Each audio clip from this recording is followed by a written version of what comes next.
독립운동, 역사의 왜곡, 절대 일어나선 안 될 일들이 바로 이 땅에서 일어났습니다. 독립운동가를 변절자로 만들고 처형했던 비극, 그 모든 기록이 담긴 증거가 여기 있습니다. 오직 체제 유지를 위한 사악한 김정은 정권을 폭로합니다. 지금부터 이 70년 동안 은폐된 충격적인 진실을 세상에 알리기 위해 5분. 남은 생존의 도전에 나선 한 노인의 이야기를 시작합니다. 북한 인민예술단 최고 안무감독, 65세의 노거장 최영호의 손에 작은 메모리 하나가 쥐어집니다. 이 메모리에는 북한 정권이 70년 동안 숨겨온 독립운동가의 비극적인 기록과 역사 조작의 증거가 담겨 있습니다. 복도를 울리는 다급한 발소리, 귓가를 때리는 심장의 고동소리, 째깍 생존 시간이 5분밖에 남지 않았습니다. 노인이 이 문을 열고 탈출하지 못하면 진실은 영원히 묻힙니다. 최영호 감독, 문 여시오. 문 밖에는 노인의 옛 제자이자 권력의 앞잡이가 된 냉혹한 추격자가 서 있습니다. 스승의 목숨을 노리는 제자. 이 처절한 비극 속에서 최영호는 살기 위해 200km를 달리는 불가능한 도전을 시작합니다. 왜 65세의 노인이 목숨을 걸어야 했을까요? 왜 하필 그 메모리가 이 땅의 독립운동가들의 명예를 되찾아 줄 수 있었을까요? 지금부터 5분 카운트다운의 긴장, 그리고 65세 노인이 목숨을 걸고 지켜낸 70년 전 진실의 첫 페이지를 공개합니다. 시작 전에 북한이나 대한민국이나 독립운동을 왜곡하는 나쁜 세력들이 있습니다. 이들에게 멈춰달라고 꼭 댓글로 역사 왜곡 그만이라고 남겨주세요.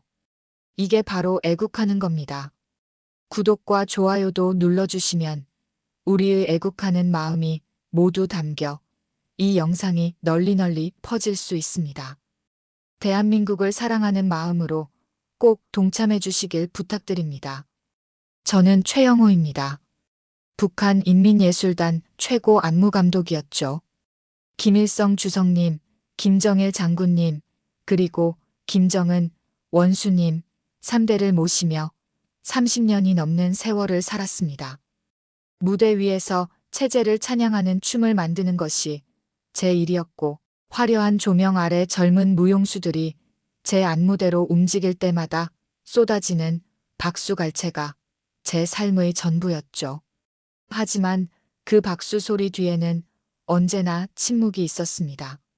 말할 수 없는 진실들, 숨겨야만 했던 역사들, 그리고 저 자신조차 외면하려 했던 양심의 소리가 그 침묵 속에 갇혀 있었어요. 지금 저는 그 모든 것을 뒤로하고 국경을 넘었습니다. 단순한 탈북이 아니었어요.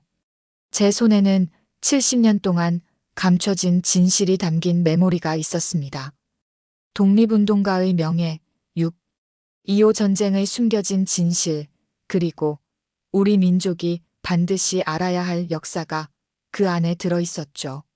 모든 것은 그날 밤에 시작됐습니다. 2024년 11월 15일 평양 4.25 문화회관 대극장 저녁 7시 55분. 제게 남은 시간은 단 5분이었습니다. 5분 안에 이 건물을 빠져나가지 못하면 저는 죽는 거였어요. 리철수 부부장처럼 복도 바닥에 쓰러져 끌려가거나 아니면 그 자리에서 총에 맞아 죽거나 둘 중 하나였습니다. 그리고 이 메모리, 70년 동안 묻혀있던 진실도 영원히 사라지는 거였죠. 시계 초침 소리만 들렸습니다. 똑딱, 똑딱, 똑딱.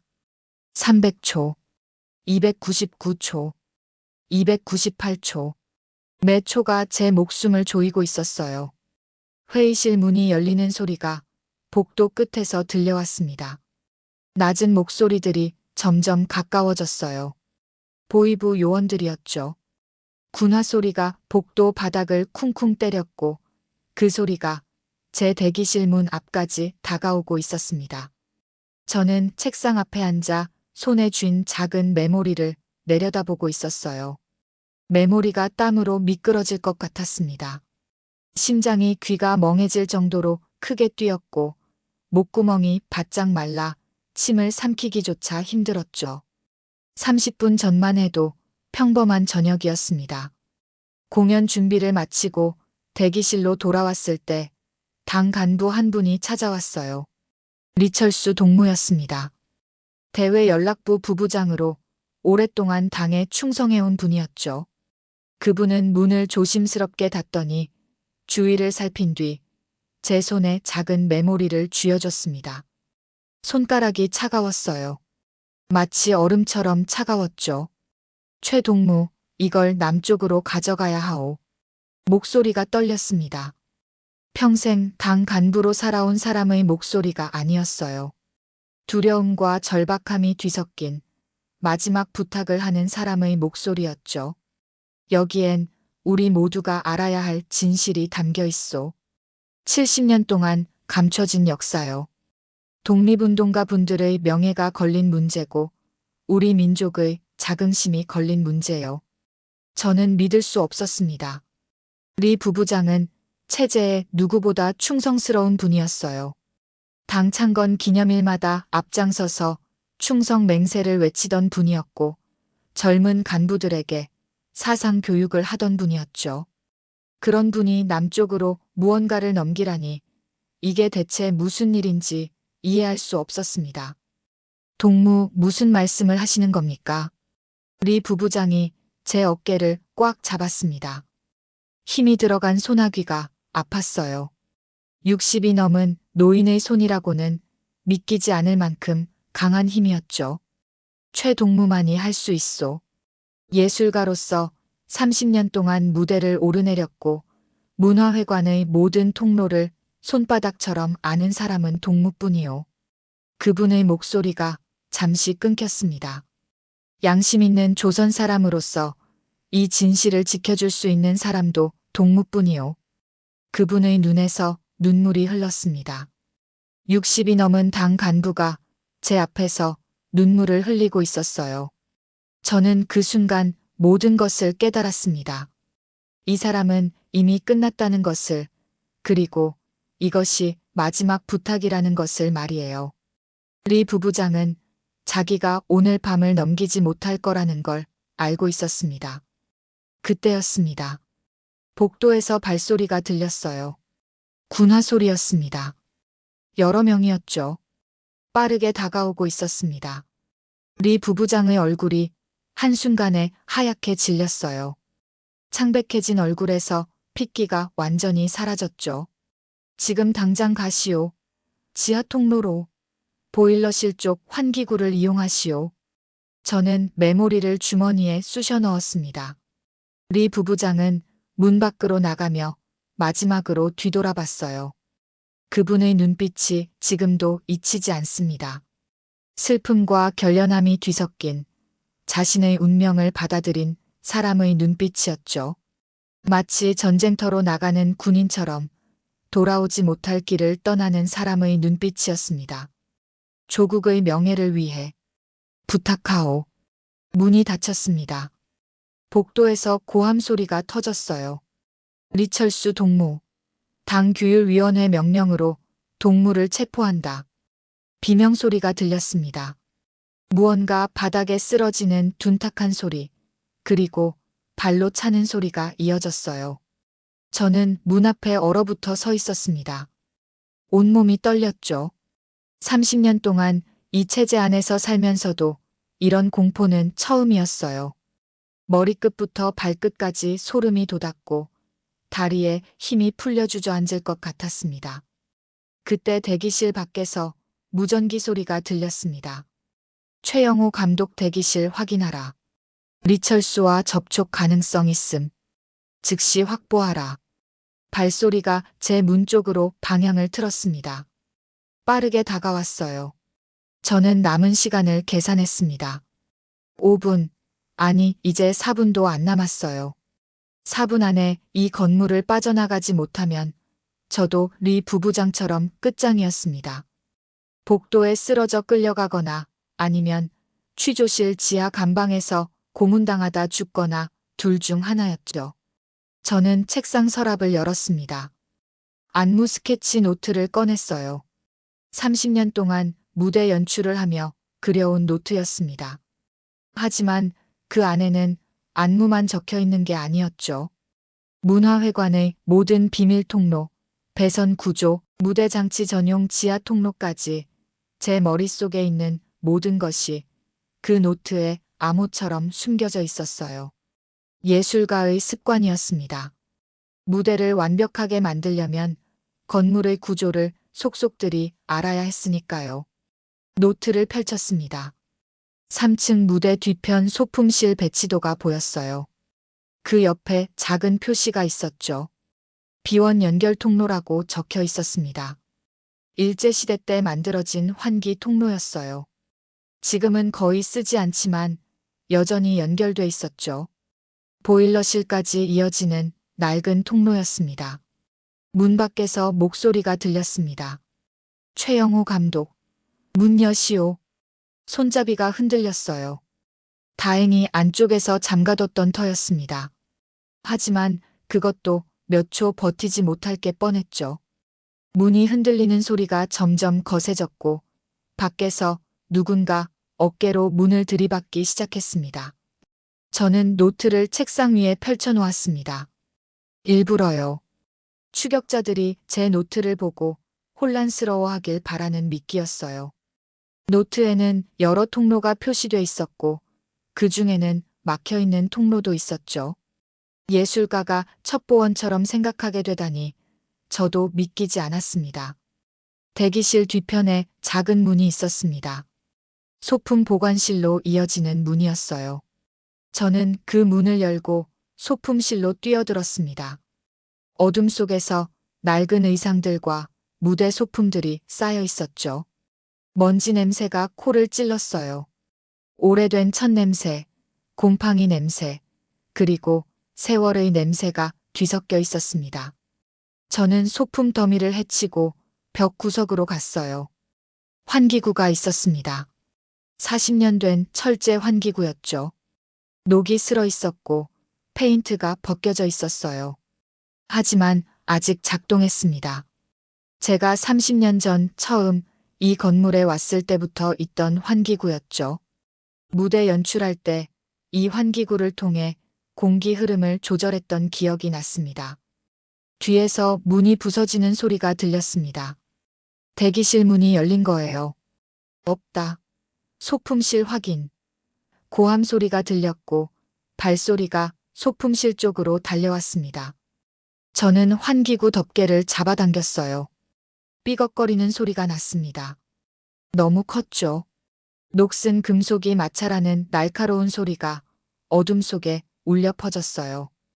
발소리가 더 빨라졌습니다. 저는 환기구 안으로 몸을 밀어 넣었어요. 65세의 몸이 좁은 통로에 끼었습니다. 어깨가 벽에 긁혔죠. 날카로운 통증이 퍼졌지만 소리를 낼 수 없었어요. 이를 악물고 참았습니다. 온몸을 비틀어 통로 안으로 들어갔죠. 뒤에서 불빛이 들어왔습니다. 손전등이었어요. 소품실 이상 무. 목소리가 점점 가까워졌습니다. 저는 환기구 안에서 숨을 죽였어요. 손전등 불빛이 환기구 근처를 훑었습니다. 제 발끝이 아직 밖으로 조금 나와 있었죠. 조금만 더 들여다보면 들킬 게 뻔했어요. 심장이 터질 것 같았습니다. 가슴이 벌렁거렸고 숨소리가 너무 크게 들리는 것 같아 입을 틀어막았어요. 그때 복도에서 다른 목소리가 들렸습니다. 장 국장님 도착하셨습니다. 장성철. 제 옛 제자였습니다. 20년 전 제가 예술단에서 가르쳤던 무용수였죠. 재능은 뛰어났지만 예술보다는 권력에 관심이 많던 아이였어요. 결국 무대를 떠나 보위부로 들어갔고 지금은 국가보위성 특수검열국장이 됐습니다. 김정은 원수님의 신임을 받는 젊은 엘리트였죠. 그가 온다는 건 이제 본격적인 추격이 시작된다는 뜻이었습니다. 소품실에 있던 요원이 복도로 뛰어나갔습니다. 저는 그 틈에 환기구 안쪽으로 완전히 몸을 밀어 넣었어요. 좁은 통로를 기어갔습니다. 무릎이 바닥에 쓸렸고 손바닥에서 피가 났지만 멈출 수 없었죠. 어둠 속에서 앞이 보이지 않았어요. 오직 손으로 벽을 더듬으며 앞으로 나아갔습니다. 30m쯤 기어갔을까요? 통로가 아래로 이어졌습니다. 지하 1층으로 내려가는 수직 통로였어요. 저는 어둠 속에서 손으로 벽을 더듬었습니다. 사다리가 있었죠. 녹슨 철제 사다리였어요. 손으로 잡자 사다리가 흔들렸습니다. 불안했죠. 이게 제 체중을 버텨줄 수 있을까? 선택의 여지가 없었습니다. 한 발 한 발 내려갔어요. 사다리가 삐걱거렸고 언제 부러질지 모른다는 공포가 온몸을 휘감았죠. 어둠 속에서 아래가 얼마나 깊은지도 보이지 않았어요. 그저 손과 발로 사다리를 더듬으며 내려갈 뿐이었습니다. 땀이 손바닥을 적셨고 사다리가 미끄러웠어요. 위에서 목소리가 들렸습니다. 환기구, 환기구 확인. 손전등 불빛이 위에서 내려왔어요. 저는 더 빨리 내려갔습니다. 발을 헛디뎠죠. 심장이 철렁 내려앉았어요. 간신히 손으로 사다리를 붙잡았습니다. 손바닥이 쓰라렸지만 놓을 수 없었어요. 마침내 바닥에 발이 닿았습니다. 지하 1층이었어요. 보일러실이었습니다. 뜨거운 열기가 얼굴을 때렸어요. 파이프에서 나오는 증기 소리가 귀를 먹먹하게 만들었죠. 쇳소리와 물 끓는 소리가 뒤섞여 마치 거대한 괴물의 숨소리 같았습니다. 저는 보일러실을 가로질렀어요. 거대한 보일러 기계 사이로 몸을 숨기며 비상구를 찾았습니다. 빨간 불빛이 보였어요. 비상구 표시였죠. 문을 향해 달렸습니다. 65세의 다리가 제대로 움직여주지 않았지만 지금은 달릴 수밖에 없었어요. 문 손잡이를 잡았습니다. 돌렸어요. 문이 열렸습니다. 차가운 밤 공기가 얼굴을 때렸어요. 밖은 문화회관 뒷골목이었습니다. 어둠 속에서 쓰레기통과 소품 창고가 보였죠. 시계를 봤습니다. 저녁 8시 정각. 5분이 지났어요. 간발의 차로 빠져나온 거였습니다. 저는 골목 어둠 속으로 사라졌습니다. 그 순간 대기실에서는 장성철 국장이 책상 앞에 서 있었습니다. 40대 초반의 날카로운 얼굴, 차가운 눈빛을 가진 남자였어요. 요원 한 명이 보고했습니다. 국장 동지, 최영호 감독은 이미 건물을 빠져나간 것으로 보입니다. 환기구를 통해 지하로 내려간 흔적이 있습니다. 장성철은 대답하지 않았습니다. 그는 책상 위에 펼쳐진 안무 스케치 노트를 내려다보고 있었어요. 노트 위에는 무대 배치도와 함께 복잡한 선들이 그려져 있었죠. 보통 사람이 보면 그저 안무 동선처럼 보이는 그림들이었습니다. 하지만 장성철은 알고 있었어요. 20년 전 그는 최영호 감독의 제자였습니다. 무용수로 훈련받을 때 스승은 늘 이렇게 말했죠. 안무는 공간의 언어다. 무대 위 모든 움직임은 건물의 구조와 연결돼 있어야 한다. 장성철은 노트를 천천히 넘겼습니다. 3층 무대 배치도가 나왔어요. 비원 연결 통로라고 표시된 부분이 있었죠. 그 옆에는 작은 화살표들이 그려져 있었습니다. 보일러실로 향하는 화살표, 그리고 그 너머 뒷골목으로 향하는 화살표. 장성철의 입가에 미소가 번졌습니다. 차갑고 섬뜩한 미소였어요. 스승님, 역시 예상대로 움직이시는군요. 그는 노트를 덮었습니다. 요원들을 돌아봤어요. 강변 검문소에 연락하라. 최영호 감독은 기차역으로 향할 것이다. 그의 이동 패턴을 분석했다. 예술가는 사람이 많은 곳으로 숨으려 한다. 군중 속에 섞이려는 심리지. 알겠습니다. 장성철은 창문 밖을 바라봤습니다. 평양의 밤 거리가 보였어요.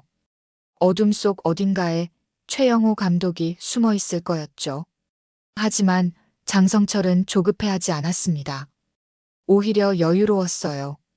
스승님, 20년 동안 배운 것들을 이제 써먹을 때가 됐습니다. 그는 다시 노트를 펼쳤습니다. 노트 구석에 작은 메모가 있었어요. 압록강이라고 적혀 있었습니다. 그 옆에는 물결무늬 같은 선들이 그려져 있었죠. 장성철은 그 선들을 손가락으로 따라갔습니다. 결국 압록강으로 가시려는 거군요. 남쪽으로. 그는 노트를 닫았습니다. 요원들에게 명령했어요. 압록강 전 구간 경계 태세 강화. 국경수비대에 최영호 감독 사진 전파. 살아서 잡아야 한다. 그가 가진 것을 회수해야 하니까. 알겠습니다. 장성철은 대기실을 나섰습니다.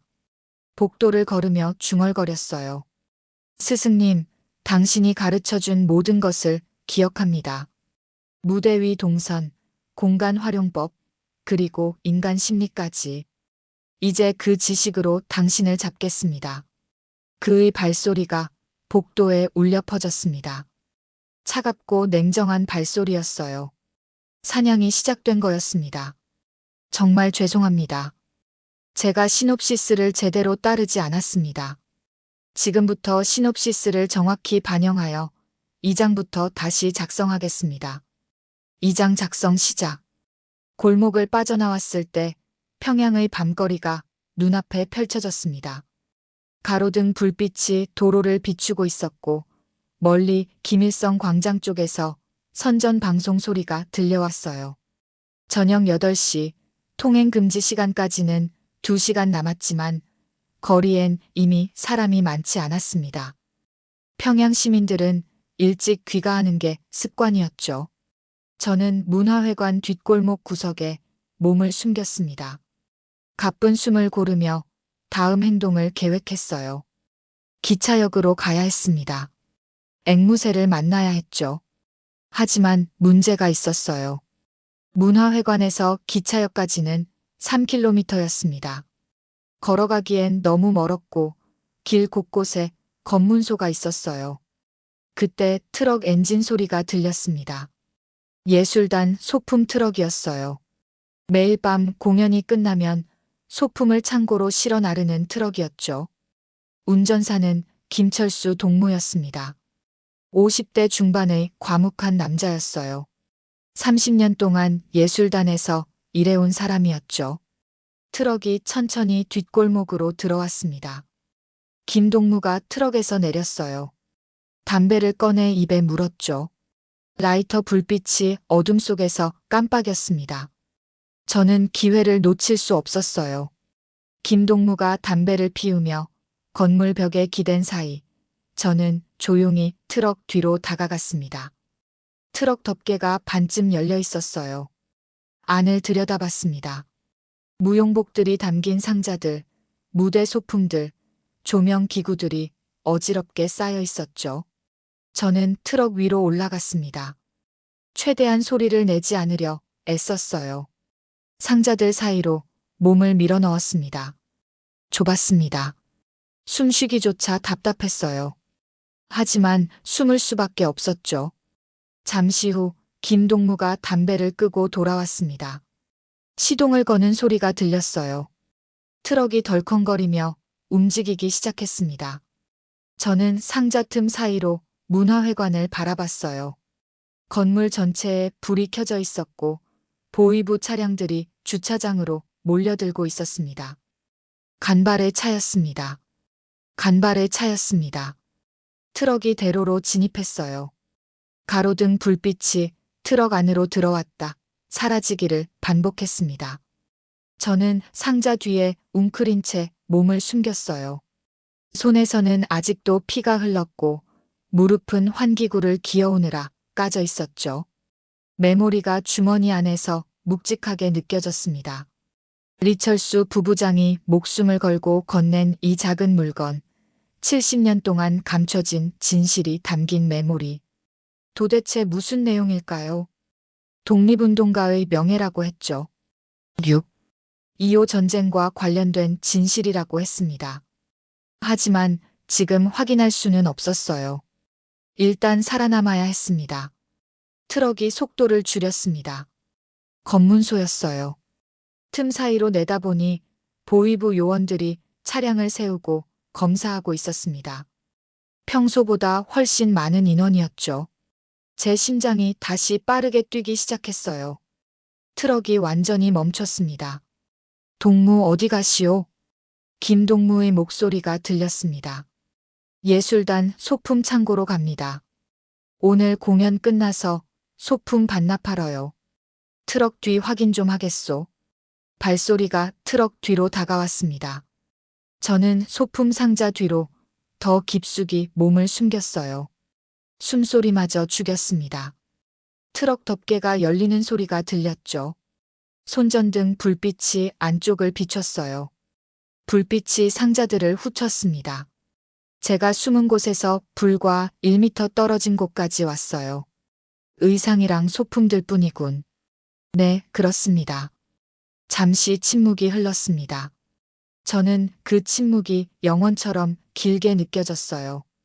요원이 상자 하나를 열었습니다. 제가 숨은 상자 바로 옆이었죠. 무용복들이 들어 있었어요. 요원이 무용복을 뒤적거리는 소리가 들렸습니다. 최근에 최영호 감독 봤소? 김동무가 대답했습니다. 오늘 공연 전에 봤습니다. 왜 그러십니까? 긴급 체포 명령이 내려왔소. 만약 보거든 즉시 신고하시오. 알겠습니다. 요원이 상자를 닫았습니다. 발소리가 멀어졌어요. 덮개가 닫히는 소리가 들렸습니다. 줬소. 가시오. 트럭이 다시 움직이기 시작했습니다. 저는 그제야 숨을 쉬었어요. 온몸에서 식은땀이 흘렀습니다. 조금만 더 자세히 봤더라면 들켰을 거예요. 손이 떨렸습니다. 65세 평생을 살면서 이런 공포는 처음이었죠. 트럭이 10분쯤 더 달렸습니다. 속도가 줄어들더니 멈췄어요. 김동무가 내리는 소리가 들렸습니다. 저는 조심스럽게 덮개를 들춰보았어요. 주위를 살폈습니다. 예술단 소품 창고 근처였어요. 김동무가 창고 문을 여는 사이 저는 트럭에서 조용히 내렸습니다. 어둠 속으로 몸을 숨겼어요. 골목 구석에 웅크리고 앉았습니다. 이제 어디로 가야 할까요? 기차역까지는 여기서 2km 정도였습니다. 하지만 대로로 갈 수는 없었어요. 검문소가 곳곳에 있을 거였습니다. 뒷골목으로 가야 했죠. 평양에서 30년을 살았습니다. 뒷길들을 알고 있었어요. 저는 골목을 따라 걷기 시작했습니다. 평양예술대학 뒷골목으로 향했어요. 그곳을 통과하면 기차역까지 지름길이 있었습니다. 어둠 속에서 벽을 더듬으며 걸었죠. 발소리를 죽였습니다. 20분쯤 걸었을까요? 예술대학 뒷골목이 나왔습니다. 30년 전 제가 처음 평양에 왔을 때 머물렀던 곳이었어요. 낡은 건물들이 줄지어 서 있었고 골목은 미로처럼 복잡했죠. 하지만 저는 이 길을 알고 있었습니다. 골목을 따라 걸었습니다. 좁은 길이었어요. 양쪽으로 낡은 집들이 다닥다닥 붙어 있었죠. 창문에서 희미한 불빛이 새어나왔고 어디선가 라디오 소리가 들렸습니다. 그때 앞에서 불빛이 보였습니다. 손전등이었어요. 순찰대였습니다. 저는 재빨리 건물 그늘로 몸을 숨겼어요. 이 구역 확인했나? 네, 반장 동무. 이상무. 계속 수색한다. 최영호가 이 근처에 있을 가능성이 높다. 발소리가 제 쪽으로 다가왔습니다. 저는 숨을 죽였어요. 손전등 불빛이 제가 숨은 곳 근처를 훑었습니다. 조금만 더 들여다보면 들킬 거예요. 저쪽도 확인하자. 순찰대가 다른 골목으로 갔습니다. 저는 안도의 한숨을 쉬었어요. 다시 걷기 시작했습니다. 예술대학 뒷골목을 빠져나와 기차역 쪽으로 향했어요. 가슴이 두근거렸습니다. 앵무새를 만날 수 있을까요? 그녀가 약속 장소에 나와 있을까요? 기차역이 보였습니다. 멀리 평양역 건물이 불을 밝히고 있었어요. 시계탑이 보였죠. 8시 25분이었습니다. 앵무새와의 약속 시간은 8시 30분이었어요. 5분 남았습니다. 저는 역 광장으로 조심스럽게 다가갔습니다. 사람들이 있었어요. 그리 많지는 않았지만 여행객들과 역 직원들이 오가고 있었죠. 저는 군중 속으로 섞여들었습니다. 모자를 깊이 눌러 쓰고 고개를 숙였어요. 역 대합실로 들어갔습니다. 천장이 높았어요. 김일성 주석님과 김정일 장군님 초상화가 걸려 있었고 선전 포스터들이 벽을 가득 채우고 있었죠. 사람들이 벤치에 앉아 기차를 기다리고 있었습니다. 저는 구석 벤치에 앉았습니다. 주위를 살폈어요. 보안원이 2명 보였습니다. 입구에서 사람들을 감시하고 있었죠. 하지만 아직 제 몽타주는 나오지 않은 것 같았어요. 8시 30분이 됐습니다. 앵무새가 나타나야 할 시간이었어요. 저는 벤치에 앉아 역 입구를 바라봤습니다. 사람들이 오가고 있었지만 앵무새는 보이지 않았죠. 5분이 지났습니다. 불안감이 커졌어요. 앵무새는 약속을 어기는 사람이 아니었습니다. 그때 한 여자가 역 안으로 들어왔습니다. 짧은 머리에 검은 외투를 입은 50대 여성이었어요. 앵무새였습니다. 리순이었죠. 저는 조심스럽게 일어섰습니다. 그녀와 눈이 마주쳤어요. 그녀가 미세하게 고개를 끄덕였습니다. 저를 확인한 거였죠. 하지만 다가오지 않았어요. 대신 화장실 쪽으로 걸어갔습니다. 저도 천천히 그 방향으로 갔습니다. 화장실 옆 복도에서 그녀를 만났어요. 선생님, 순이, 시간이 없어요. 역에 보위부가 곧 올 겁니다. 지금 떠나야 해요. 어디로? 따라오세요. 우리는 역 뒷문으로 나갔습니다. 어둠 속에 작은 트럭이 대기하고 있었어요. 앵무새가 운전석에 올랐습니다. 저는 조수석에 탔죠. 엎드리세요. 저는 좌석 아래로 몸을 숨겼습니다. 앵무새가 시동을 걸었어요. 트럭이 출발했습니다. 검문소를 통과해야 해요. 조용히 계세요. 트럭이 천천히 달렸습니다. 5분쯤 지났을까요? 트럭이 멈췄어요. 검문소였습니다. 어디 가시오? 집으로 갑니다. 시장에서 장사하고 돌아가는 길이에요. 트럭 뒤 확인 좀. 발소리가 트럭 뒤로 갔습니다. 저는 좌석 아래서 숨을 죽였어요. 좋소. 가시오.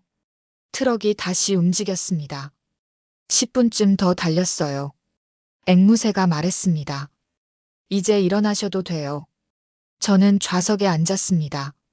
창밖을 봤어요. 평양 외곽이었습니다. 어둠 속에 논밭이 펼쳐져 있었죠. 어디로 가는 거요? 압록강입니다. 제 가슴이 뛰었습니다. 압록강까지 얼마나 걸리오? 이틀이요. 하지만 차로 갈 수는 없어요. 국경 가까이 가면 검문이 심해집니다. 차는 중간까지만 타고 나머지는 걸어야 해요. 알겠소. 트럭은 어둠 속을 달렸습니다. 1시간쯤 지났을까요? 앵무새가 트럭을 세웠어요. 산기슭이었습니다. 여기서 내려야 해요. 트럭은 여기 두고 걸어갈 겁니다. 우리는 트럭에서 내렸습니다. 앵무새가 배낭을 꺼냈어요. 식량과 물이 들어 있었습니다. 이틀 동안 먹을 겁니다. 아껴 드세요. 고맙소. 우리는 산길로 들어섰습니다. 어둠이 짙었어요. 달빛만이 희미하게 길을 비추고 있었습니다. 저는 앵무새를 따라 걸었어요. 순이. 네. 왜 이렇게까지 날 도와주는 거요? 위험한 일인데. 앵무새가 걸음을 멈췄습니다. 저를 돌아봤어요. 20년 전 기억나세요? 제가 예술단에서 쫓겨날 때요. 기억하오. 선생님이 그때 말씀하셨어요. 춤은 무대 위에서만 추는 게 아니다. 인생 자체가 춤이다라고요. 그 말씀이 제 인생을 바꿨어요. 그녀의 눈에 눈물이 맺혔습니다. 선생님은 제게 희망을 주셨어요.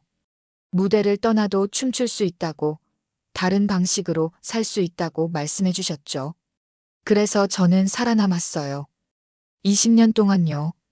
저는 그녀의 손을 잡았습니다. 고맙소, 순이. 아니에요.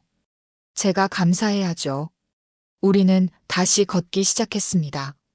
산길은 험했어요. 가파른 오르막이 계속됐습니다. 저는 숨이 차올랐어요. 65세의 몸이 힘들어하고 있었죠. 선생님, 괜찮으세요? 괜찮소. 계속 가시다. 2시간쯤 걸었을까요? 앵무새가 멈춰섰습니다. 잠깐 쉬어야 해요. 우리는 바위에 앉았습니다. 앵무새가 물을 건넸어요. 저는 물을 마셨습니다. 얼마나 더 가야 하오? 내일 저녁이면 압록강 근처에 도착합니다. 하지만 가장 위험한 구간이에요. 왜? 국경수비대가 삼엄하게 배치돼 있어요. 그리고 앵무새가 말을 멈췄습니다. 그리고 장성철이 직접 나섰다고 들었어요. 제 심장이 쿵 하고 내려앉았습니다. 성철이가? 네. 선생님의 옛 제자죠? 지금은 국가보위성 특수검열국장이래요. 선생님을 잡기 위해 직접 압록강으로 갔다고 합니다. 저는 하늘을 올려다봤습니다. 장성철. 20년 전 제가 가르쳤던 그 소년이 이제 저를 잡으러 온 겁니다. 선생님, 그 사람을 아세요? 내 제자였소. 재능은 있었지만 예술보다는 권력을 택했지. 그럼 선생님의 행동 패턴을 알겠네요. 그렇소. 그가 나를 가장 잘 아는 사람이요. 앵무새가 걱정스러운 표정을 지었습니다. 그럼 더 조심해야 해요. 알고 있소. 우리는 다시 걸음을 옮겼습니다. 밤은 깊어가고 있었어요. 별들이 하늘을 가득 채우고 있었습니다. 저는 그 별들을 보며 생각했어요. 장성철과 다시 만나게 될까요? 스승과 제자로서가 아니라 도망자와 추격자로서 말이에요. 그 생각이 가슴을 아프게 했습니다. 새벽이 밝아올 무렵 작은 폐가에 도착했습니다. 일제시대 때 지어진 것으로 보이는 낡은 건물이었어요. 지붕이 반쯤 무너져 있었고 벽에 금이 가 있었죠. 여기서 낮 동안 숨어 있어야 해요. 앵무새가 말했습니다. 우리는 폐가 안으로 들어갔어요. 먼지 냄새가 났고 거미줄이 곳곳에 걸려 있었습니다. 저는 구석에 주저앉았습니다. 온몸이 아팠어요. 밤새 산길을 걸은 탓이었죠. 다리가 후들거렸고 어깨가 쑤셨습니다. 식사하세요. 앵무새가 옥수수빵을 꺼냈습니다. 우리는 빵을 나눠 먹었어요. 딱딱했지만 배가 고팠던 저에게는 최고의 음식이었죠. 선생님, 응? 압록강에 도착하면 어떻게 건너실 거예요? 저는 잠시 생각했습니다. 모르겠소. 헤엄쳐서라도 건너야겠지. 위험해요. 강물이 새고 국경수비대가 총을 쏠 겁니다. 다른 방법이 있소? 앵무새가 고개를 저었습니다. 없어요. 하지만 제가 아는 루트가 있긴 해요. 밀수꾼들이 사용하는 비밀 통로입니다. 어디요? 폐광 터널이에요. 압록강 근처에 일제시대 금광이 있었어요. 그 터널이 강 밑으로 연결돼 있습니다. 중국 쪽까지요. 제 가슴이 뛰었습니다. 정말이요? 네. 하지만 최근에 경비가 강화돼서 안전하다고 장담할 수 없어요. 그래도 헤엄치는 것보다는 낫지 않소? 그럴 수도 있어요. 저는 메모리를 꺼내봤습니다. 작은 메모리였어요. 손가락 한마디만 한 크기였죠. 하지만 이것 때문에 사람이 죽었고 저는 도망자가 됐습니다. 선생님, 그 안에 뭐가 들어있는지 궁금하지 않으세요? 궁금하오. 하지만 지금은 보지 않을 거요. 왜요? 만약 실망스러운 내용이라면 어떻게 하겠소? 여기까지 온 게 헛수고가 되는 거요. 차라리 남한에 도착할 때까지 희망을 갖고 싶소. 앵무새가 이해한다는 듯 고개를 끄덕였습니다. 알겠어요. 낮 동안 우리는 폐가에서 쉬었습니다. 저는 잠을 청했어요. 하지만 자주 깼습니다. 밖에서 소리가 날 때마다 놀라 일어났죠. 헬리콥터 소리, 차량 소리, 사람들 목소리가 멀리서 들렸습니다. 오후가 되자 앵무새가 저를 깨웠습니다. 선생님, 큰일 났어요. 무슨 일이요? 밖에 군인들이 있어요. 마을을 수색하고 있습니다. 저는 창문 틈으로 밖을 내다봤습니다. 100m쯤 떨어진 곳에 군인들이 보였어요. 집집마다 수색하고 있었습니다. 손전등 불빛이 이리저리 움직이고 있었죠. 우리를 찾는 건가요? 아마도요. 군인들이 점점 가까이 오고 있었습니다. 앵무새가 배낭을 챙겼어요.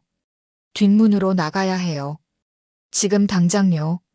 우리는 폐가 뒷문으로 빠져나갔습니다. 숲으로 들어갔어요. 나무 뒤에 숨어 숨을 죽였습니다. 군인들이 폐가로 들어가는 게 보였어요. 저기 있었네. 누군가 소리쳤습니다. 우리의 흔적을 발견한 거였어요. 빨리. 앵무새가 속삭였습니다. 우리는 숲속으로 달렸어요. 뒤에서 호각 소리가 울렸습니다. 군인들이 추격하기 시작했어요. 이쪽으로. 앵무새가 앞장섰습니다. 저는 그녀를 따라 달렸어요. 나무 사이로, 덤불 사이로, 가시덤불에 옷이 찢기고 얼굴이 긁혔지만 멈출 수 없었습니다. 총소리가 들렸습니다. 총알이 나무를 스쳤어요. 저는 본능적으로 몸을 숙였습니다. 저쪽으로. 앵무새가 방향을 바꿨습니다. 우리는 계곡으로 내려갔어요. 가파른 비탈이었습니다. 저는 굴러 떨어질 뻔했죠. 계곡 바닥에 도착했습니다. 개울이 흐르고 있었어요. 앵무새가 물속으로 들어갔습니다. 물을 따라가요. 발자국을 지워야 해요. 우리는 개울을 따라 걸었습니다. 차가운 물이 발목까지 차올랐어요. 저는 이를 악물고 걸었습니다. 뒤에서 군인들의 목소리가 점점 멀어졌습니다. 30분쯤 걸었을까요? 앵무새가 멈춰섰습니다. 여기서 나가요. 우리는 개울에서 나와 다시 숲으로 들어갔습니다. 저기 보이세요? 앵무새가 가리킨 곳을 봤습니다. 낡은 건물이 보였어요. 굴뚝 같은 게 솟아 있었습니다. 저게 뭐예요? 폐광이에요. 일제시대 금광입니다. 제 가슴이 뛰었습니다. 거기로 가는 거요? 네. 터널을 통해 압록강을 건널 겁니다. 우리는 폐광으로 향했습니다. 건물은 완전히 버려져 있었어요. 문이 반쯤 떨어져 있었고 벽은 이끼로 뒤덮여 있었죠. 안으로 들어갔습니다. 어둠이 우리를 삼켰어요. 앵무새가 손전등을 켰습니다. 불빛이 터널 입구를 비췄어요. 저기로 들어가야 해요. 터널 입구는 좁았습니다. 철제 기둥들이 천장을 받치고 있었고 레일이 깔려 있었죠. 얼마나 걸리요? 2시간쯤요. 하지만 위험해요. 터널이 무너질 수도 있어요. 가야지요. 다른 선택이 없소. 우리는 터널 안으로 들어갔습니다. 어둠이 짙었어요. 손전등 불빛만이 앞을 비췄습니다. 터널 벽은 축축했고 물이 뚝뚝 떨어졌어요. 레일을 따라 걸었습니다. 천천히, 조심스럽게 한 걸음씩 나아갔어요. 터널은 끝없이 이어졌습니다. 10분쯤 걸었을까요? 갑자기 앵무새가 멈춰 섰습니다. 뭐요? 소리 들려요. 저는 귀를 기울였습니다. 멀리서 무언가 들렸어요. 발소리 같았습니다. 누군가 터널 안에 있어요. 앵무새가 손전등을 껐습니다. 우리는 어둠 속에 섰어요. 발소리가 점점 가까워졌습니다. 여러 명이었어요. 손전등 불빛이 보였습니다. 최영호가 이 터널을 사용했을 가능성이 있다. 목소리가 들렸습니다. 제 심장이 멎는 것 같았어요. 장성철의 목소리였습니다. 국장 동지, 터널이 위험합니다. 무너질 수도 있어요. 괜찮다. 계속 수색한다. 발소리가 우리 쪽으로 다가오고 있었습니다. 앵무새가 제 손을 잡았어요. 벽 쪽으로 몸을 바짝 붙였습니다. 불빛이 가까워졌습니다. 20m, 10m, 5m. 저는 숨도 쉬지 않았어요. 불빛이 우리가 선 곳을 스쳐 지나갔습니다. 여기까지는 이상무. 더 들어가 봐야 한다. 장성철이 말했습니다. 하지만 그때 터널 천장에서 돌이 떨어졌어요. 쿵. 위험합니다, 국장 동지. 철수한다. 발소리가 멀어졌습니다. 저는 그제야 숨을 쉬었어요. 온몸에서 식은땀이 흘렀습니다. 간발에 차였어요. 앵무새가 속삭였습니다. 우리는 다시 걷기 시작했습니다. 터널은 점점 좁아졌어요. 몸을 숙여야 했습니다. 저는 허리가 아팠지만 참았어요. 1시간쯤 더 걸었을까요? 앵무새가 말했습니다. 거의 다 왔어요. 저기 보이세요? 멀리 희미한 빛이 보였습니다. 출구였어요. 우리는 출구를 향해 걸었습니다. 빛이 점점 커졌어요. 마침내 터널 밖으로 나왔습니다.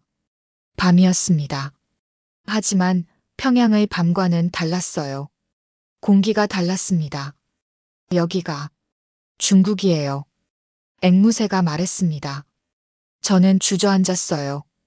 해냈습니다. 북한을 벗어난 거예요. 하지만 앵무새의 표정이 어두웠습니다. 선생님, 아직 안전하지 않아요. 왜? 압록강이 저기 있어요. 그녀가 가리킨 곳을 봤습니다. 100m쯤 떨어진 곳에 강이 보였어요. 터널이 강까지 연결됐다고 했지 않소? 네, 그런데. 앵무새가 말을 멈췄습니다. 뭐요? 강 건너편에 초소가 보여요. 국경수비대예요. 저는 강을 바라봤습니다. 건너편 북한 땅에 초소가 보였어요. 조명이 켜져 있었습니다. 저들이 우릴 볼 수 있소? 어둠 속에서는 안 보일 거예요. 하지만 조심해야 해요. 그때였습니다. 초소에서 불빛이 우리 쪽을 비췄어요. 서치라이트였습니다. 엎드려요. 앵무새가 소리쳤습니다. 우리는 바닥에 엎드렸어요. 불빛이 우리가 있던 곳을 훑었습니다. 발견. 확성기 소리가 들렸습니다. 최영호, 리순이, 두 손 들고 나와. 들킨 겁니다. 초소에서 군인들이 나왔어요. 총을 겨누고 있었습니다. 어떻게 하죠? 앵무새가 물었습니다. 저는 강을 바라봤습니다. 여기서 강까지는 100m, 강폭은 200m쯤 돼 보였어요. 강으로 가야 하오. 미쳤어요? 총을 쏠 거예요. 다른 방법이 없소. 저는 일어섰습니다. 강을 향해 뛰기 시작했어요. 멈춰라. 총소리가 울렸습니다. 총알이 제 옆을 스쳤어요. 저는 계속 달렸습니다. 앵무새도 제 뒤를 따라왔어요. 강둑에 도착했습니다. 아래를 내려다봤어요. 물이 세차게 흐르고 있었습니다. 뛰어내려요. 저는 강물로 뛰어내렸습니다. 차가운 물이 온몸을 휘감았어요. 숨이 막혔습니다. 강물이 저를 끌고 갔죠. 물 위로 고개를 내밀었습니다. 숨을 들이마셨어요. 뒤를 돌아봤습니다. 앵무새도 뛰어내렸어요. 총소리가 계속 울렸습니다. 물 주위로 총알이 떨어졌어요. 저는 팔을 저었습니다. 강 중간을 향해 헤엄쳤죠. 50m, 100m. 팔에 힘이 풀렸습니다. 다리도 움직이지 않으려 했어요. 물이 너무 차가웠습니다. 선생님, 앵무새의 목소리가 들렸습니다. 그녀가 제 옆으로 왔어요. 힘내세요. 우리는 함께 헤엄쳤습니다. 150m, 180m. 건너편 강둑이 가까워졌어요. 조금만 더 가면 됐습니다. 그때 강 중간에서 불빛이 켜졌습니다. 초소에서 더 큰 서치라이트를 켠 거였어요. 강물 전체가 환하게 밝혀졌습니다. 저기다. 쏴라. 총소리가 더 크게 울렸습니다. 앵무새가 비명을 질렀어요. 아, 순이. 그녀의 어깨에서 피가 흘렀습니다. 총에 맞은 거예요. 선생님, 계속 가세요. 안 돼. 같이 가야 해. 저는 그녀를 붙잡았습니다. 한 팔로 그녀를 끌고 다른 팔로 물을 저었어요. 힘이 다 빠졌습니다. 몸이 가라앉기 시작했어요. 안 돼. 여기서 죽을 수는 없어. 선생님, 누우세요. 안 돼.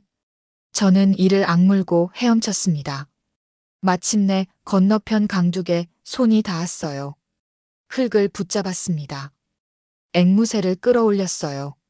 그리고 저도 기어 올랐습니다. 중국 땅이었습니다. 저는 바닥에 쓰러졌어요. 숨을 헐떡였습니다. 앵무새가 옆에 쓰러져 있었어요. 어깨에서 피가 계속 흘렀습니다. 순이. 저는 그녀를 흔들었습니다. 그녀가 눈을 떴어요. 선생님. 해냈어요. 말하지 마. 지혈해야 해. 저는 옷을 찢어 그녀의 어깨를 감쌌습니다. 강 건너편에서 장성철이 서 있는 게 보였어요. 그는 저를 바라보고 있었습니다. 총을 들지 않았어요. 그냥 서 있었죠. 우리의 시선이 마주쳤습니다. 10초쯤 그렇게 서로를 바라봤을까요? 스승과 제자, 추격자와 도망자, 그 모든 관계가 강물 사이로 흐르고 있었습니다. 장성철이 천천히 경례를 했습니다. 작별 인사였을까요? 아니면 패배를 인정하는 것이었을까요? 저는 알 수 없었어요. 저는 몸을 일으켰습니다. 앵무새를 부축했어요. 갈 수 있겠소? 네. 가야죠. 우리는 강둑을 떠났습니다. 뒤돌아보지 않았어요. 북쪽을 향해 중국 땅 깊숙이 들어갔습니다. 압록강이 점점 멀어졌어요. 북한도 멀어졌습니다. 30년을 살았던 곳, 예술가로 살았던 곳, 하지만 이제는 돌아갈 수 없는 곳이 됐죠. 발걸음을 옮겼습니다. 한 걸음, 또 한 걸음, 자유를 향해 걸었습니다. 1시간쯤 걸었을까요? 앵무새가 비틀거렸습니다. 저는 그녀를 붙잡았어요. 순이, 괜찮아요. 조금만 더 가요. 하지만 그녀의 얼굴은 창백했습니다. 어깨에서 피가 계속 흘렀어요. 제가 감싼 천이 이미 붉게 물들어 있었죠. 여기서 쉬어야 하오. 안 돼요. 중국 공안이 올 수 있어요. 북한이 요청하면. 당신이 쓰러지면 소용없소. 저는 그녀를 나무 아래 앉혔습니다. 상처를 확인했어요. 총알이 어깨를 관통했습니다. 다행히 뼈는 안 맞은 것 같았어요. 하지만 출혈이 심했습니다. 물 좀 주시겠어요? 저는 배낭에서 물병을 꺼냈습니다. 그녀에게 물을 먹였어요. 선생님. 응? 제가 여기까지밖에 못 갈 것 같아요. 무슨 소리요? 같이 가야 해. 전 괜찮아요. 선생님만 가세요. 저는 그녀의 손을 꽉 잡았습니다. 안 돼. 당신 없이는 못 가오. 함께 간다. 앵무새가 미소 지었습니다. 고집이 세시네요. 당신도 마찬가지요. 그때 멀리서 불빛이 보였습니다. 차량이었어요. 이쪽으로 오고 있었습니다. 숨어야 해요. 저는 앵무새를 덤불 뒤로 옮겼습니다. 우리는 몸을 숨겼어요. 차량이 가까이 왔습니다. 트럭이었어요. 멈춰 섰습니다. 운전석에서 사람이 내렸어요. 70대쯤 되어 보이는 노인이었습니다. 하얀 머리에 온화한 얼굴을 가진 분이었어요. 노인이 주위를 둘러봤습니다. 누구 있소? 저는 숨을 죽였습니다. 최영호 선생님, 나오십시오. 도와드리러 왔습니다. 제 심장이 뛰었습니다. 어떻게 제 이름을 아는 걸까요? 노인이 다시 말했습니다. 저는 김상호 목사입니다. 리순이 씨가 연락했어요. 만약을 대비해서요. 앵무새가 속삭였습니다. 김 목사님이에요. 믿을 수 있어요. 저는 덤불에서 나왔습니다. 김 목사가 저를 보고 미소 지었습니다. 오셨군요. 빨리 타십시오. 시간이 없습니다. 순이가 다쳤습니다. 제가 봐드리겠습니다. 빨리요. 저는 앵무새를 업었습니다. 트럭으로 갔어요. 뒷칸에는 담요와 구급상자가 준비돼 있었습니다. 여기 누우십시오. 앵무새를 눕혔습니다. 김 목사가 상처를 확인했어요. 총상이군요. 다행히 뼈는 안 맞았어요. 지혈하고 소독하면 됩니다. 김 목사가 능숙하게 상처를 치료했습니다. 앵무새가 신음했지만 참았어요. 다 됐습니다. 이제 출발하겠습니다. 트럭이 움직이기 시작했습니다. 저는 앵무새 옆에 앉았어요. 그녀의 손을 잡았습니다. 괜찮소? 네. 많이 나아졌어요. 트럭은 어둠 속을 달렸습니다. 1시간쯤 지났을까요? 작은 마을에 도착했어요. 조선족 마을이었습니다. 제 교회입니다. 김 목사가 말했습니다. 작은 교회 건물이 보였어요. 십자가가 지붕 위에 서 있었습니다. 안으로 들어가십시오. 우리는 교회 안으로 들어갔습니다. 따뜻했어요. 난로가 타고 있었고 차 끓는 냄새가 났습니다. 지하실에 숨어 계셔야 합니다. 중국 공안이 이 지역을 감시하고 있어요. 김 목사가 우리를 지하실로 안내했습니다. 좁았지만 침대와 책상이 있었어요. 여기서 며칠 쉬십시오. 그동안 제가 남한 국정원과 연락하겠습니다. 얼마나 걸립니까? 사흘 정도요. 안전한 루트를 확보해야 하니까요. 저는 고개를 끄덕였습니다. 감사합니다, 목사님. 주님의 뜻입니다. 김 목사가 나갔습니다. 문이 닫히는 소리가 들렸어요. 저는 침대에 앉았습니다. 온몸이 풀렸어요. 긴장이 풀리자 피로가 몰려왔습니다. 사흘 동안 200km를 걸었어요. 터널을 지나고 산을 넘고 강을 건넜습니다. 앵무새가 옆 침대에 누웠습니다. 선생님. 응? 메모리. 확인해보고 싶지 않으세요? 저는 주머니에서 메모리를 꺼냈습니다. 물에 젖었지만 방수 케이스 덕분에 무사했어요. 보고 싶소. 하지만, 만약 이게 아무것도 아니라면 어떻게 하겠소? 리철수 부부장의 죽음이 우리가 겪은 모든 일이 헛된 게 되는 거요. 앵무새가 이해한다는 듯 고개를 끄덕였습니다. 남한에 가서 보는 게 나을 것 같아요. 그렇소. 저는 메모리를 다시 주머니에 넣었습니다. 눈을 감았어요. 잠이 쏟아졌습니다. 하지만 잠들기 직전 장성철의 얼굴이 떠올랐습니다. 강 건너편에서 경례하던 그의 모습, 쏘지 않고 그냥 서 있던 그의 모습이 생생했어요. 왜 쏘지 않았을까요?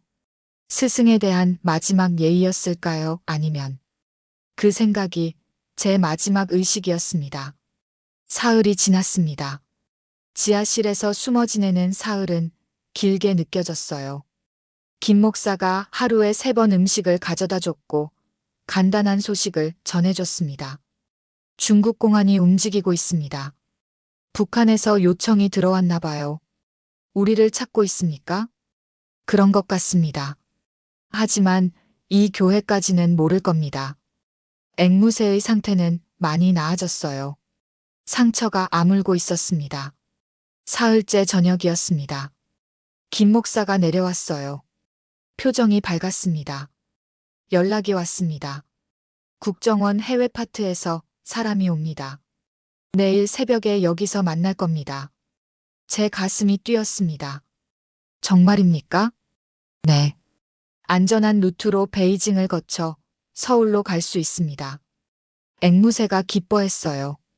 드디어네요, 선생님. 저는 메모리를 꺼내봤습니다. 이제 진짜 끝이 보였어요. 남한에 도착하면 이 메모리를 전달하고 70년 동안 감춰진 진실이 세상에 드러날 거였습니다. 밤이 깊어갔습니다. 저는 잠들 수 없었어요. 침대에 누워 천장을 바라봤습니다. 내일이면 국정원 사람을 만나고 남한으로 가는 여정이 시작될 거였습니다.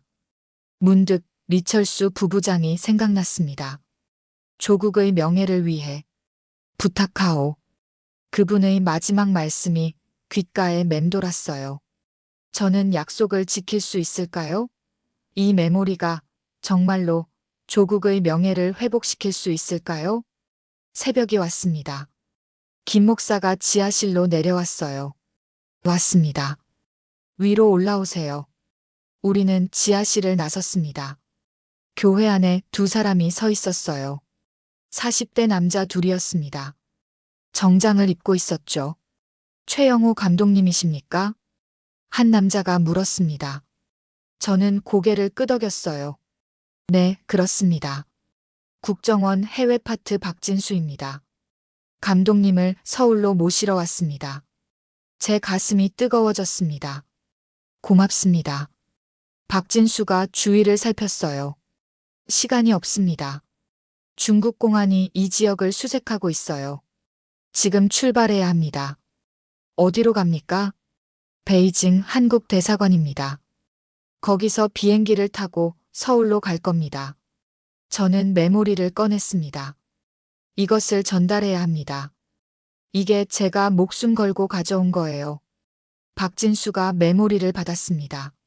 조심스럽게 케이스에 넣었어요. 서울에서 확인하겠습니다. 지금은 일단 안전하게 이동하는 게 우선입니다. 우리는 교회를 나섰습니다. 밖에 검은색 승용차가 대기하고 있었어요. 우리는 차에 탔습니다.